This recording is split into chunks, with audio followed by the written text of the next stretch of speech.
The day the divorce papers were signed, Sarah didn't cry. She didn't scream.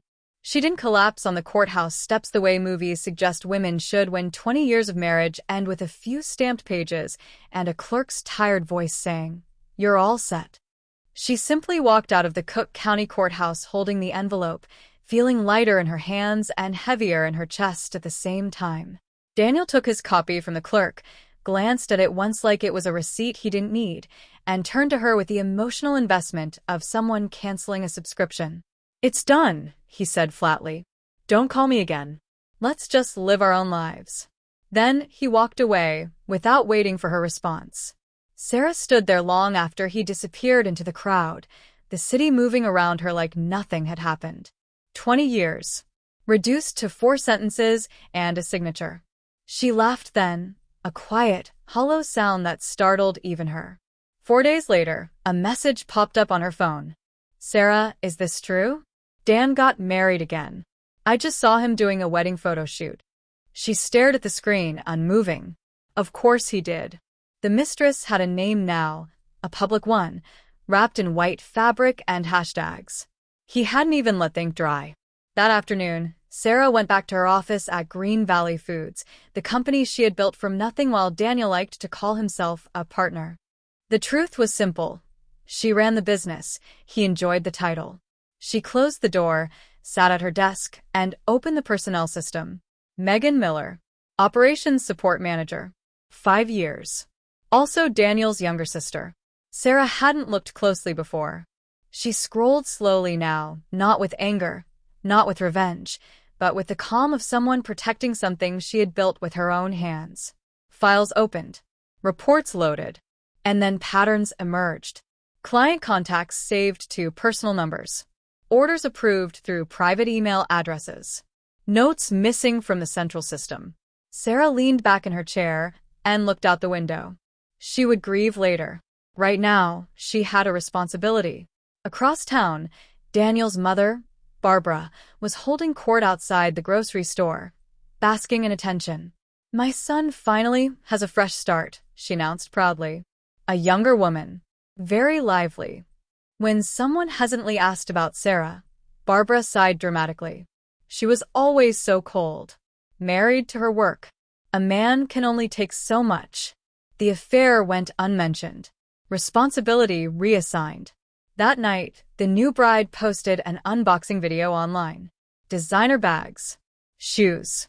Wallets. "Wedding gifts to myself," she chirped. "I'm the main character now." Sarah didn't watch it. She opened the family group chat instead. Years of messages scrolled past. Doctor's appointments she had scheduled. Holidays she had organized. Reports she had reviewed for others.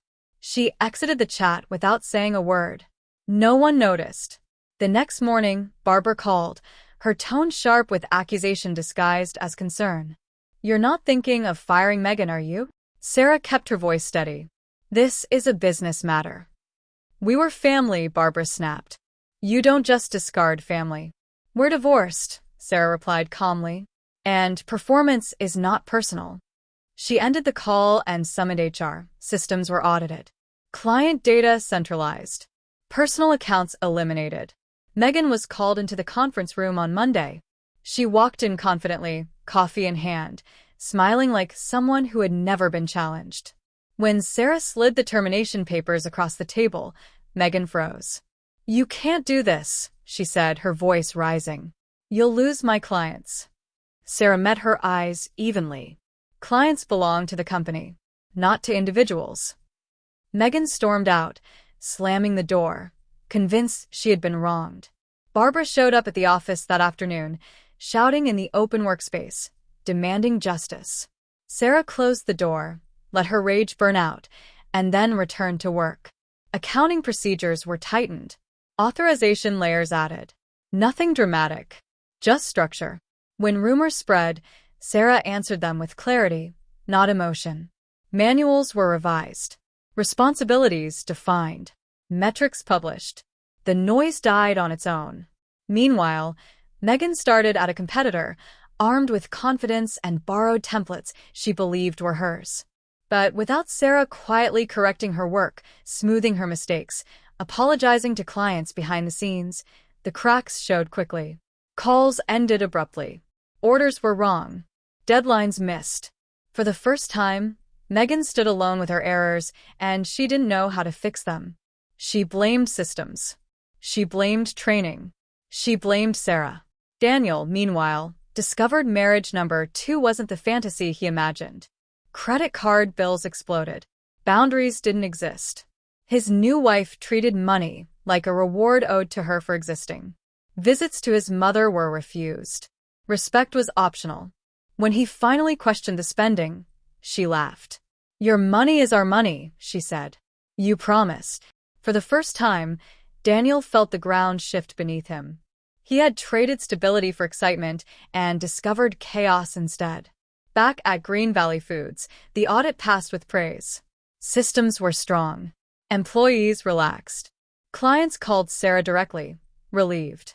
"We always preferred dealing with you," one admitted. Sarah smiled politely and moved on. She didn't gloat. She didn't chase validation. She simply worked. When Daniel's second marriage began collapsing under its own weight, Barbara appeared at Sarah's office again, exhausted and desperate. "You need to fix this," she said. "You always know how." Sarah stood, opened the door, and spoke calmly. "You taught me to separate personal and professional matters. I'm finally doing that." Barbara had no answer. The door closed gently behind her.